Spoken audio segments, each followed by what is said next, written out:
and welcome to Niecy's Food Journey, where I explore my DNA through food. Here in Texas, we love us some enchiladas, and my husband makes excellent beef enchiladas and sauce. And here's what we're going to need. These are going to be beef enchiladas, so of course we need some ground beef.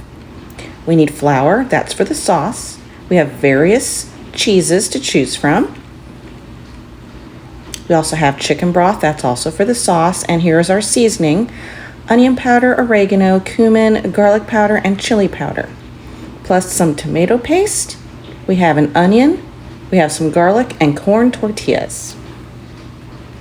The first step is to soften the tortillas by adding a neutral oil, I like avocado for this, to a pan and just heating the tortillas until they're pliable. We are not cooking the tortillas here. Once they're soft, we put them on a plate to cool. And now it's time to make the red enchilada sauce. We're going to start by making a basic roux, equal parts oil, a neutral oil again, and some flour. And you just want to whisk that till it turns into a paste. Next, we're going to add our seasonings.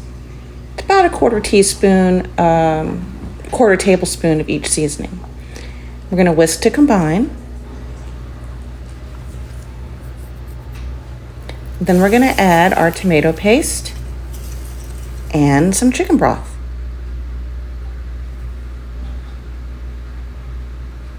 And that right there looks like a pretty good consistency for the sauce. Now it's time to start making the enchiladas. We're going to start by just browning the beef, and then we're going to add the onion.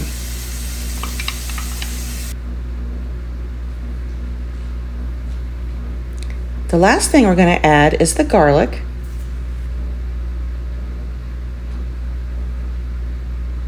Of course, salt and pepper. And now it's time to assemble the enchiladas.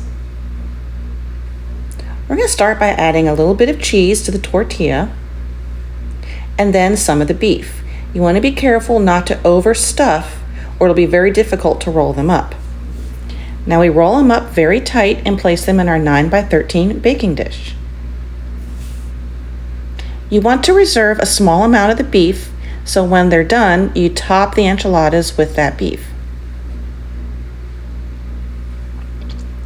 And then we're going to go in and add a little bit more cheese.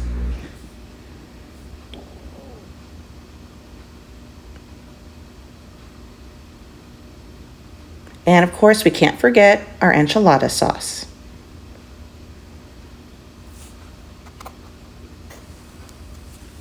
And guess what? We're going to top these with even more cheese.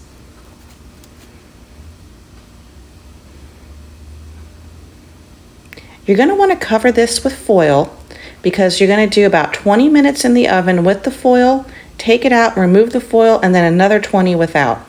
We bake these at 375, like I said, for the first 20 minutes, remove the foil, put them back in for another 20, and here they are. Now you want to sit and let them rest for another 20 minutes before you dig in. There's our enchiladas. You know, they're not the prettiest food to eat, but they're very, very tasty.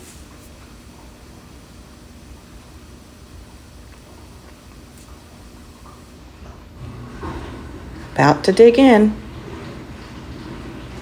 And I can assure you they're excellent as always. But don't take my word for it. Let's see what the smallest taste tester in the house, Brady, has to say.